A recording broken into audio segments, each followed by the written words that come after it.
Good morning. देखो, salary में हम तुमको होमवर्क दिए थे, ठीक है, क्वेश्चन बैंक्स वगैरह। अभी तक तुम लोग एग्जाम्पल्स वगैरह तो देख लेना चाहिए। चलो, नहीं देखा है, आज हो गया तुम्हारा फ्राइडे, ठीक है, संडे तक है तो देख लेना जिसको जैसे हो। सैलरी में क्वेश्चन बैंक में से हम लोग क्वेश्चन नंबर 6 तक, नहीं क्वेश्चन नंबर 6 तक हम लोग कर चुके थे, ठीक है। क्वेश्चन बैंक से क्वेश्चन नंबर 6 तक पेंशंस तक हम लोग कर चुके थे। उसके बाद अलावेंस था, तो अलावेंस से हम क्वेश्चन बैंक से डिस्कस नहीं किए थे, तो हम क्वेश्चन नंबर 7 से डिस्कस कर रहे हैं। क्वेश्चन नंबर 7 क्वेश्चन बैंक का क्वेश्चन नंबर 7 पेज नंबर 52, ठीक, page number 52 question number 7। Mister H is working in ABC Limited on a basic salary of ₹5,000. He is also entitled to DA. उसको DA भी मिल रहा है। Forming part बोला है, ठीक है, मतलब सैलरी का पार्ट है। फॉर्मिंग पार्ट 3,000 है। Besides this, he also received a fixed commission. देखो, फिक्स्ड कमीशन बोला 1,000। सैलरी का मतलब क्या था कि basic salary plus DA plus fix percentage on turnover achieved by him होना चाहिए, लेकिन यहाँ पे क्या बोला, फिक्स्ड कमीशन मिलता है 1,000, यानी परसेंटेज पे नहीं है, पहला गलती। दूसरा है कि इररेस्पेक्टिव ऑफ सेल, ठीक है, सेल कितना भी हो इसको 1,000 जो है वो हमेशा मिलेगा ही, मतलब ये सैलरी का पार्ट नहीं होने वाला है। He is also entitled to HRA, उसको हाउस रेंट अलाउंस जो है वो 5,000 मिलेगा। The rent of the house is ₹4,000, वो जिस घर में रहता है उस घर का भाड़ा जो है वो 4,000 रुपया पे करता है। मेरे को टैक्सेबल HRA निकालना है, ठीक है। तो सबसे पहले मिस्टर के इंडिविजुअल, उसके बाद है प्रीवियस ईयर, यहाँ पे लिखना है, असेसमेंट ईयर लिखना है, जो भी है तुम्हारा। उसके बाद इंडिविजुअल, ठीक है ना, स्टेटस क्या है, इंडिविजुअल।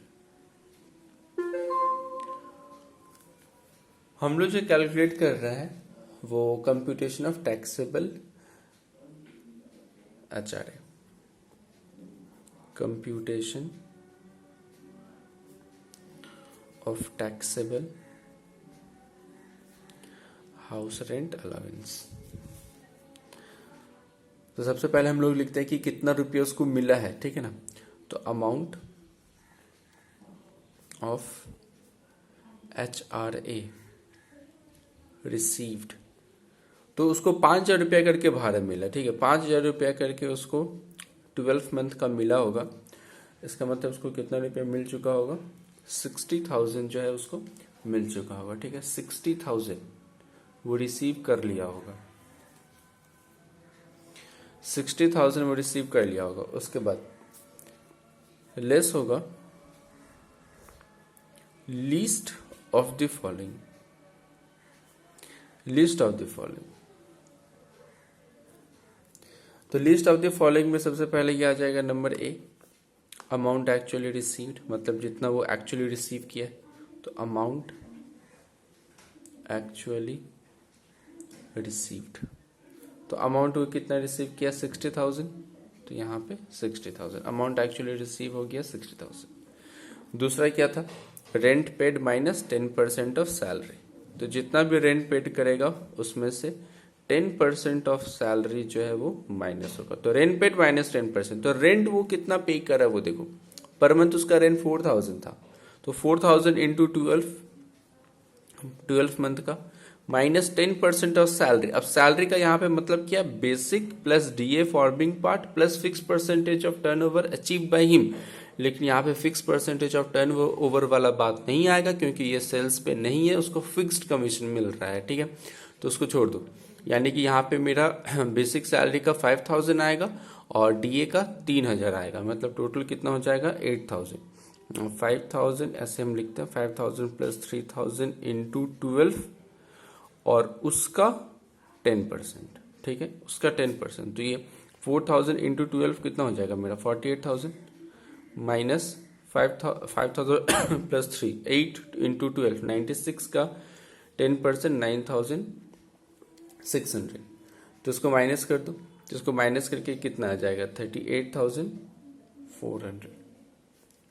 उसके बाद था 50% ऑफ सैलरी, ठीक है, 50% ऑफ सैलरी। देखो यहाँ पे तुमको बोला नहीं है कि वो जो है वो रहता कहाँ पे है, ठीक है, तो यहाँ पे तो मेट्रो सिटीज वगैरह का नाम कहीं पे कुछ बोला नहीं है। जब क्वेश्चन कुछ नहीं बोलेगा तो तुमको एज्यूम यही करना है कि वो मेट्रो सिटीज में ही रहता है, ठीक है, वरना 40% होता। तो यहाँ पे एज्यूम करेंगे कि ये लोग मेट्रो सिटीज में रहते हैं। तो 50% ऑफ सैलरी। तो मेरा सैलरी देखो कितना था, 5,000 प्लस 3,000 8,000। तो 8,000 इंटू 12 96,000 इंटू 50%, यानी कि यहाँ पे कितना आ जाएगा 48,000। अब इन तीनों में से देखना है तुमको कि सबसे छोटा कौन है। तो सबसे छोटा कौन है, 38,400। तो सबसे छोटा बाहर निकलेगा 38,400। माइनस कर दो, 38,000 माइनस 400, ये 600, ये 21, तो 21,600। ये जो टैक्सेबल HRA हो गया 21,600, ठीक है। तो ये क्वेश्चन नंबर 7 हो गया। उसका question number 8,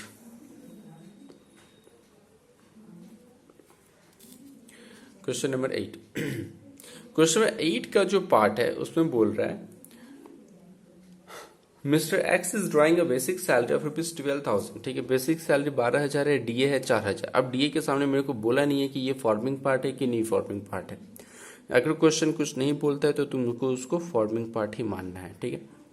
a fixed commission of ₹500 per month, फिर से बोला फिक्स्ड कमीशन बोला 500 रुपया, यानी कि ये सैलरी का पार्ट नहीं होगा। If HRA is ₹5,000 per month, उसको हाउस रेंट अलाउंस मिल रहा है 5,000 रुपया और वो रेंट पे कर रहा है 4,500। Then what is taxable HRA given that he lived with his parents at their accommodation. देखो पहले बोल रहा है कि वो अपने पेरेंट्स के साथ रह रहा है, ठीक है। कितना तारीख तक पेरेंट्स के साथ रह रहा है, 30 सितंबर तक, 39/2019। ओके, तो और 1 अक्टूबर से उसके बाद फिर वो खुद का घर ले रहा है। यानी कि इस सम्स में 2 पार्ट है। पहला वो अपना पेरेंट्स के साथ रहता था और दूसरा वो अपना खुद का घर भाड़ा पे लेके रह रहा है। तो अगर वो अपना पेरेंट्स के साथ रहता होगा तब तो उसको पे नहीं करना पड़ता होगा रेंट, ठीक है। वो रेंट पे नहीं कर रहा होगा। अब तुम बोलेगा कि भैया पेरेंट्स हो सकता है घर भाड़ा पे लेके ही पे कर रहा हो, घर भाड़ा पे ही लिया हो, लेकिन घर अगर पेरेंट्स लिया होगा घर भाड़ा पे तो ये तो घर भाड़ा नहीं दे रहा है ना, ये तो घर का रेंट पे नहीं कर रहा है। जब तक तुम क्वेश्चन अगर जनरली क्या होता है, देखो ऐसे होता है, जैसे मान लो मेरे को कोई कंपनी से सैलरी मिल रहा है, ठीक है। अब अगर मेरे को HRA मिल रहा है तो हमको ये प्रूफ करना पड़ेगा कि वो घर जो है वो मेरा लिया हुआ है, मतलब हम रेंट पे कर रहे हैं। मेरा पेरेंट्स मेरे पे डिपेंडेंट हो भी सकता है, नहीं भी हो सकता है। हो सकता है कि तुम जॉब कर रहा होगा, तुम्हारे पापा भी जॉब कर रहे होंगे, ठीक है। तो बट ऑब्वियस सा बात है कि तुम्हारे पापा पहले घर लिए होंगे रेंट पे, तुम नहीं लिया होगा। तो इसका मतलब तुम्हारे पापा को HRA मिलेगा, तुमको नहीं मिलेगा, ठीक है, क्योंकि दोनों एक ही घर में रह रहा है और 2 इंसान कमा रहा है। अब एक ही घर पे 2 इंसान HRA का डिडक्शन क्लेम नहीं कर सकता, ठीक है ना। तो ये चीज तुमको प्रूफ करना पड़ेगा पहले तो वेल इस क्वेश्चन के अकॉर्डिंग क्वेश्चन बोला पेरेंट्स के साथ रह रहा है, यानी कि तुम उस सैलरी में से अपना HRA का डिडक्शंस नहीं मांग सकता क्योंकि तुम पेरेंट्स के साथ रह रहे हैं। और तुम यहाँ एज्यूम करेगा ये कि पेरेंट्स का खुद का घर है, ये एज्यूम करो। जो भी हो क्वेश्चन तुमको नहीं मिलेगा डिडक्शन अगर ऐसा क्वेश्चन रहा तो, ठीक है। अब देख यहाँ पे लेकिन 1 अक्टूबर से वो खुद का घर ले रहा है, ठीक है, रेंट पे, तो वहां पे फिर उसको डिडक्शन मिलना स्टार्ट होगा। मतलब 2 डेट आ रहा है मेरा। एक डेट मेरा ईयर स्टार्ट होता है अप्रैल से, तो एक होगा 1 अप्रैल 2019 से लेके 30 सितंबर 2019, और फिर एक डेट होगा 1 अक्टूबर 2019 से लेके 31 मार्च 2020 तक। फॉर्मेट सेम होगा, ऊपर में वो प्रीवियस ईयर असेसमेंट ईयर वगैरह वगैरह, तो वो तुम अपने लिख लेना। तो ये 2 डेट के अकॉर्डिंग होगा। और टैक्स बोलता है कि अगर तुम रेंट पे नहीं कर रहा है, जैसे मेरे को देखो कंपनी मेरे को सैलरी देगा, कंपनी मेरे को सैलरी में HRA देगा, उसमें दिक्कत नहीं है, लेकिन हम तुमको टैक्स सिखा रहे हैं। टैक्स तुमको माइनस नहीं करने देगा कुछ भी अगर तुम रेंट पे नहीं कर रहा है तो। अगर तुम रेंट पे कर रहा है तो ही तुमको वो चीज माइनस करने को मिलेगा। अब तुम ये बोल सकते हैं कि भैया टैक्स वाले को पता कैसे चलेगा कि हम रेंट पे कर रहा है कि नहीं पे कर रहा है, उसको पता कैसे चलेगा? अगर तुम घर के भाड़ा में रहता है और अगर तुमको एचआरए मिलता होगा ना, तो एक रेंट रिसिप्ट होता है, ठीक है, अपना लैंडलॉर्ड से तुम मांग सकता है अगर तुम घर भाड़ा पे रहता होगा तो। अगर तुमको सैलरी में एचआरए मिलता है तो अगर तुम टैक्स को ये बोलता है कि हमको एचआरए का डिडक्शन लेना है, मतलब क्लेम करना है, एग्जम्पशन लेना है लिस्ट ऑफ द फॉलोइंग, तो तुमको वो एचआरए मतलब जो लैंडलॉर्ड जो तुमको रिसिप्ट देगा ना, वो तुमको दिखाना पड़ेगा, ठीक है। रिसिप्ट होता है, हम जहाँ पहले रहते थे तो मेरे को देता था वो लोग रिसिप्ट। तो देख ये जो मतलब यहाँ पे जी मेरे को जो हाउस रेंट अलावेंस मिल रहा है, सबसे पहले मेरे को हाउस रेंट अलाउंस रिसीव्ड कितना हम रिसीव्ड किया अप्रैल से सितंबर, तो अप्रैल मई जून जुलाई अगस्त सितंबर, तो 6 महीना, और हर एक महीना मेरे को 5000 मिल रहा है। 5000, हाँ 5000, तो 5000 इंटू 6 मतलब मेरे को 30,000 मिला होगा। यहाँ भी तब 6 मंथ ही हो रहा है, तो यहाँ पे भी मेरे को 30,000 मिला होगा। दोनों का अलग अलग कैलकुलेशन करना है, लेकिन ये जो 6 मंथ है इसके लिए हम कुछ रेंट पे नहीं कर रहा है, लेकिन इस 6 मंथ्स के लिए हम लोग रेंट पे कर रहा है, ठीक है। उसके बाद list of the following exempted, ये जो लिस्ट ऑफ द फॉलोइंग निकाल रहे हैं ना, ये हम इसके लिए निकालेंगे, इसके लिए कुछ नहीं, ठीक है। इसके लिए मेरे को कुछ नहीं निकालना है, क्योंकि इसमें से मेरे को माइनस करने को कुछ मिलेगा ही नहीं, क्योंकि हम लोग रेंट पे नहीं करें। यहाँ पे तो पूरा तुमको 30,000 के ऊपर ही टैक्स देना पड़ेगा, ठीक है, इसके लिए, क्योंकि यहाँ पे तुम रेंट पे कर रहा है। तो लिस्ट ऑफ द फॉलोइंग, सबसे पहले क्या होता है, अमाउंट एक्चुअली रिसीव्ड 30,000 है, अमाउंट एक्चुअली रिसीव्ड यहाँ पे कितना हो जाएगा 30,000। उसके बाद number B, rent paid minus 10% of salary.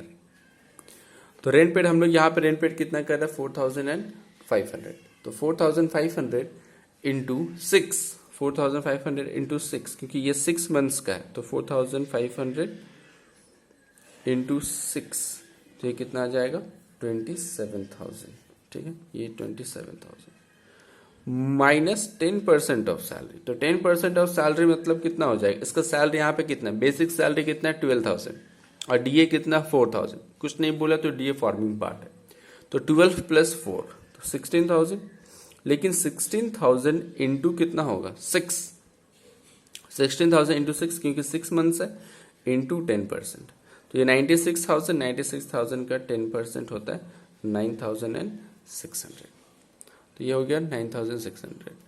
इसको माइनस करना है मेरे को, ठीक है, माइनस करना है, तो 27,000 माइनस 9,600 17,400, तो ये आ रहा है 17,400।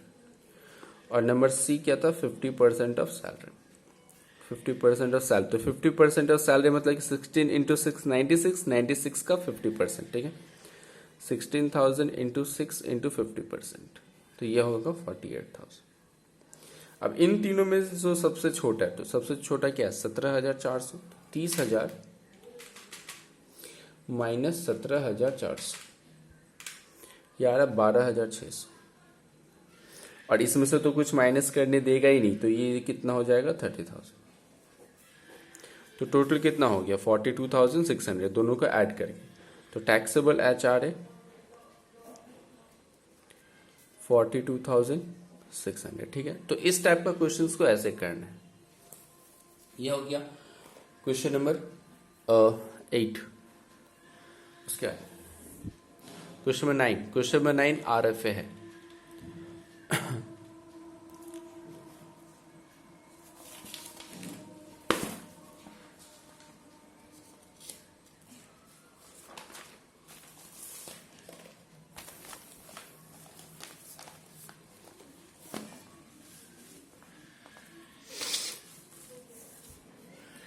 Question number 9. Mr. X provides you the following information for computation of income from salary.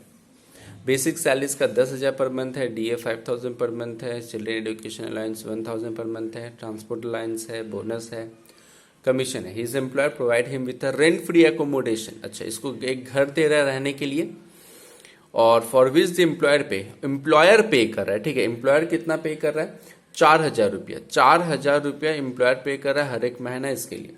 तो याद है कि तुमको RFA जब रेंट पे मालिक लेता है घर तो उसमें कितना परसेंट ऑफ सैलरी होता है, 15% ऑफ सैलरी होता है, याद है, कहाँ कराए तो थे RFA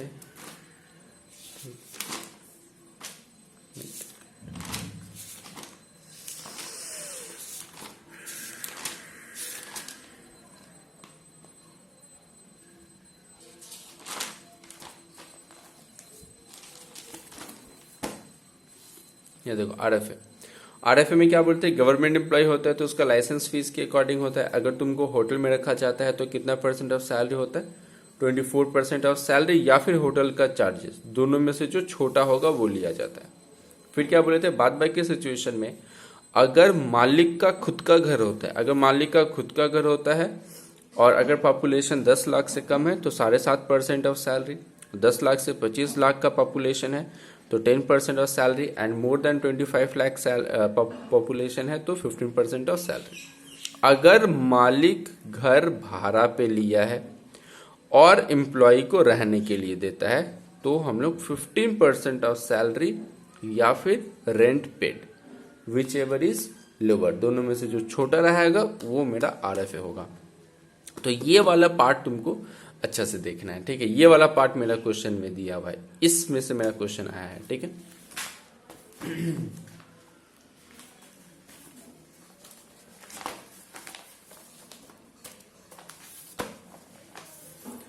चलो क्वेश्चन नंबर 9, सबसे पहले कंप्यूटेशन ऑफ टोटल सैलरी, ठीक है, वही ऊपर में लिख देना, उसके बाद होगा हेडिंग लिख देना computation of taxable salary, computation of taxable salary, ठीक है, कंप्यूटेशन ऑफ टैक्सेबल सैलरी। सबसे पहला नंबर A, बेसिक सैलरी। तो बेसिक सैलरी मेरे को क्वेश्चन बोला है 10,000 पर मंथ, तो 10,000 पर मंथ इसका मतलब 10,000 इंटू 12 होगा, तो ये टोटल कितना होगा, 1,20,000, 1,20,000। नंबर बी है डियरनेस अलाउंस, डीए बोल रहा है 5,000 पर मंथ मिलता है, ठीक है, फिर से कुछ बोला नहीं, फॉर्मिंग पार्ट है कि नहीं फॉर्मिंग पार्ट, ऐसा क्वेश्चन में नहीं बोला, तो हम लोग क्या मानेंगे, फॉर्मिंग पार्ट। तो डीए 5,000 रुपये मिलता है तो 5,000 इंटू 12 मतलब 60,000। उसका नंबर सी बोला चिल्ड्रन एजुकेशन अलाउंस मिलता है, तो चिल्ड्रन एजुकेशन अलाउंस कितना मिलता है, CEA, children education allowance. Children education allowance जो है ये इसको मिल रहा है 1,000 पर मंथ, 1,000 रुपया हर एक महीना का मिल रहा है, 1,000 पर मंथ, और ही हैज 2 चिल्ड्रन। अब देखो यहाँ पे पर मंथ पर चाइल्ड नहीं बोला है, point to be noted, per month पर चाइल्ड नहीं बोला है, तो पर मंथ पर चाइल्ड नहीं बोला, इसका मतलब क्या हो गया कि 1,000 पर मंथ मतलब पर चाइल्ड नहीं है, मतलब 1,000 इंटू 2 मत कर देना, ब्रैकेट में लिखा 2 चिल्ड्रन मतलब 1,000 इंटू 2 नहीं होगा, 1,000 पर मंथ बोला है, तो 1,000 इंटू सिर्फ 12 करेंगे, मतलब इसको मिल कितना रहा होगा, 12,000। इसके पास 2 बच्चे हैं तो चिल्ड्रन इसमें जो एग्जम्पशन मिलेगा इसको वो 2,400 का मिलेगा, मतलब 100 इंटू 2 इंटू 12, ठीक है, 100 इंटू 2 इंटू 12, तो ये 2,400 माइनस करके आ जाएगा 9,600। नंबर डी है तुम्हारा ट्रांसपोर्ट अलायंस। तो ट्रांसपोर्ट अलायंस जो है, तो ट्रांसपोर्ट अलाउंस याद है, ट्रांसपोर्ट अलायंस मतलब में कितना का डिडक्शन था, 1,600 है ना, 1,600 का डिडक्शन था। ट्रांसपोर्ट अलायंस यहाँ पे क्या बोल रहा है, हर एक मंथ का कितना मिल रहा है, 1,000 रुपया। अभी एक काम करो, ट्रांसपोर्ट अलायंस है ना, ट्रांसपोर्ट अलायंस बोल रहा है 1,000 पर मंथ, ये 1,000 एक्चुअली ट्रांसपोर्ट अलायंस जो पहले पुराना नियम था वो 800 रुपया था, जो कि अभी चेंज होके 1,600 हो गया है, ठीक है, लेकिन जो क्वेश्चंस है तुम्हारा, जो आंसर है वो आंसर हम शायद रेक्टिफाई नहीं किया है, ठीक है। तो जो भी आंसर है उस तुम देखना। तुम्हारे लिए जो एग्जाम्शन है वो 1600 करके है, ठीक है। और ट्रांसपोर्ट लाइन्स 1000 है, तो 1000 तो बहुत कम हो गया है ना। तो 1000 इंटू 12 करेगा तब तो तुम्हारा 12000 होगा। और इसमें जो एग्जाम्शन मिलेगा, तो एग्जाम्शन कितना करके है, 1600 रुपया करके एग्जाम्शन है, ठीक है। तो 1600 इंटू 12 अगर तुम करेगा, 1600 इंटू 12, तो ये हो जाता है 19200, है ना। 19200 हो जाता है। अब देखो इसमें से ये चीज माइनस नहीं हो सकता, ये तो नेगेटिव में आ जाएगा, ठीक है। तो ये नेगेटिव में मत निकाल देना, ये यहाँ पे कुछ नहीं होगा, ठीक है, नील होगा, कुछ माइनस नहीं होगा। उसके बाद है बोनस, नंबर ई, बोनस। तो बोनस जब है तुम्हारा, तो बोनस में ₹10,000 10,000 पर एनम बोला है, तो बोनस क्या होगा, पूरा का पूरा 10,000 ही होगा। उसके बाद नंबर एफ, बोनस के बाद बोला कमीशन। तो कमीशन जो है ऐसा नहीं बोला कि सेल्स के ऊपर है वगैरह वगैरह, 2000 पर मंथ बोला है बस। तो कमीशन 2000 का पर मंथ है, तो 2000 इंटू 12, तो कितना हो जाएगा, 24,000, ठीक। अब बात करते हैं आरएफए का। आरएफए में तो बोला है 15% ऑफ सैलरी होगा, ये तो हम लोगों को समझ में आ गया। लेकिन 15% ऑफ सैलरी, तो कौन सा सैलरी, फिर सैलरी तो निकालना पड़ेगा। तो यहाँ पे क्या लिखेगा, कंप्यूटेशन, वर्किंग नोट है, हाँ, computation of salary for RFA. RFA के लिए क्या सैलरी, याद है आरएफए के अकॉर्डिंग होता है सारा, सब कुछ ऐड होता है, सब कुछ ऐड होता है अलावेंस तक। अलावेंस तक जितना भी है सब कुछ ऐड होगा, ठीक है, चाहे वो कुछ भी हो, सब कुछ ऐड होगा अलावेंस तक, ठीक। यानी कि यहाँ पे ऊपर में बेसिक सैलरी ऐड हो गई। बेसिक सैलरी कितना है, 1,20,000। उसका क्या है, डीए है, डीए कितना है, 60,000। फिर क्या है, चिल्ड्रन एजुकेशन अलायंस, तो चिल्ड्रन एजुकेशन अलायंस में हम लोगों का है 9,600। फिर ट्रांसपोर्ट अलायंस में से कुछ आया नहीं था तो छोड़ दो। फिर बोनस है, तो बोनस है 10,000। फिर है कमीशन, तो कमीशन होगा तुम्हारा 24,000, ठीक है। और तो कुछ नहीं है क्वेश्चन में, तो फटाफट इसको ऐड कर दो, फटाफट इसको ऐड कर दो। ऐड करके देखते हैं कितना होता है। 1,20,000 प्लस 60 प्लस 9,600 प्लस 10,000 प्लस 24,000, 2,23,600। अब इसका 15% निकालना है, तो 15% ऑफ 2,23,600 इंटू 15%, तो यह आ रहा है मेरा 3,3,540। और रेंट पेड, तो रेंट पेड कितना था, 4,000 इंटू 12, तो 48। तो इसमें से छोटा कौन है, 3,3,540। तो हम लोग 3,3,540 जो है वो हम लोगों का आरएफए होगा। तो यहाँ पे जब तुम सम्स करेगा तो आरएफए